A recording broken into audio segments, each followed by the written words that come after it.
Aujourd'hui s'ouvrait donc le deuxième volet de nos colloques de la Fondation Identité et Démocratie et nous avons abordé donc le sujet de l'intelligence artificielle. Pourquoi ce sujet?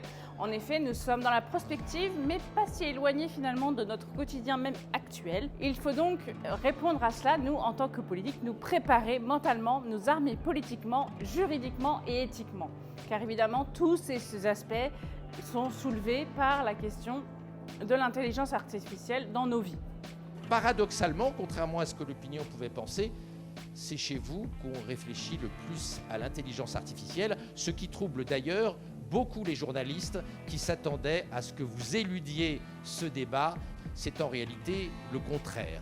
Quels sont les enjeux soulevés par l'intelligence artificielle? Certains disent que ça y est, l'humain en quelque sorte va être dépassé par cette intelligence mécanique, efficace, n'ayant aucune faille a priori, et d'autres plus philosophes qui estimaient que l'homme avait encore toute sa place dans ce nouveau réseau et tous ces savoirs classiques pouvaient justement alimenter l'efficience de l'intelligence artificielle. L'un n'allait pas sans l'autre. Les fondamentaux classiques, notre intelligence, notre cœur d'humain, avaient toute sa place dans ce monde artificiel de demain.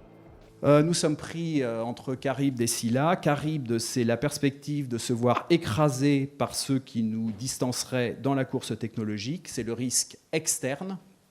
Et puis de l'autre côté, Scylla, le risque interne, c'est la perspective d'un évidement des hommes au fur et à mesure que la technologie atrophie nos facultés naturelles en marginalisant leur exercice. C'est le risque interne qui n'a rien d'un fantasme. Et à la vitesse à laquelle va l'intelligence artificielle, nous avons tous une responsabilité.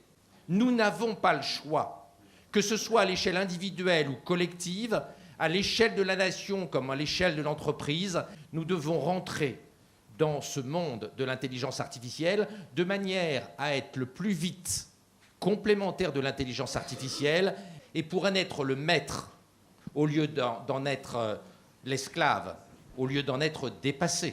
En deuxième partie, c'est plus d'esquisser le tableau européen. Comment pouvons-nous réagir, faire face? Car la réalité est celle-ci, c'est que nous sommes des petits poussets entre le rouleau compresseur américain et chinois.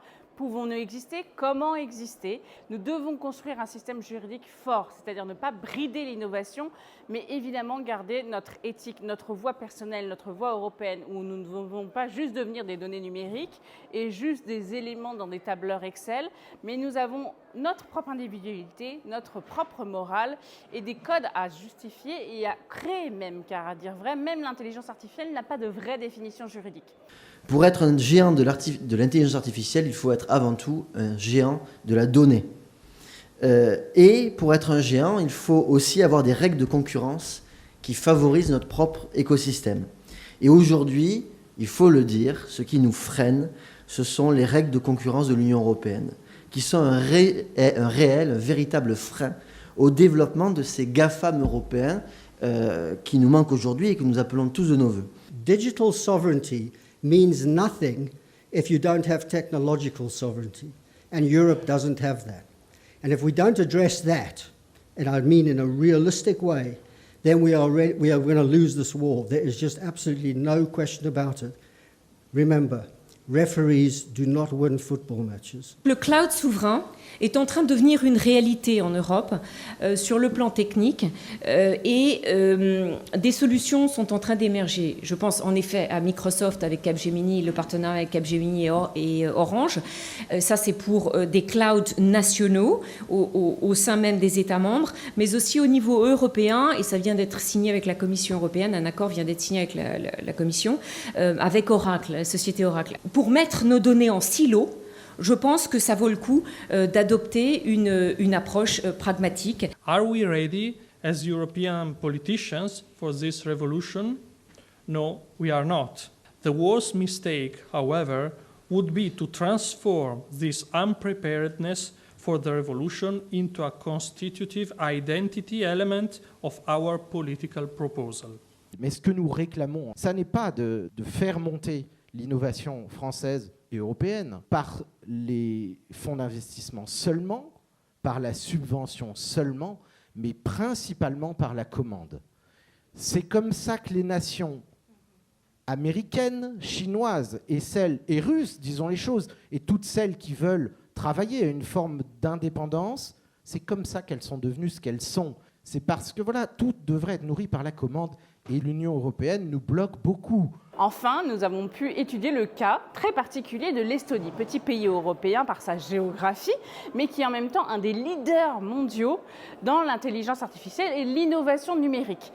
Il existe donc des voies européennes très pratiques et qui se sont emparées grâce justement au développement de la souveraineté. Seuls des pays souverains attachés à leur liberté ont les moyens justement de répondre à cet étau sino-américain dans lequel nous devons exister si nous ne voulons pas être juste l'ombre de notre mur législatif, comme a pu le dire notre membre Jordan Bardella. Nous voulons exister en tant qu'entité politique, mais simplement humaine et civilisationnelle, et c'est tout à fait possible, mais pour cela, il faut le vouloir. Rien n'est perdu et c'est le message d'espoir et de mobilisation que je veux vous transmettre aujourd'hui en conclusion de ce colloque. La France et plus largement l'Europe ont les talents, l'intelligence collective, les ressources pour relever ce défi. Si les Français le veulent, alors nous serons ici prêts à faire de notre État un champion mondial de l'intelligence artificielle, de l'économie de la connaissance et donc du XXIe siècle.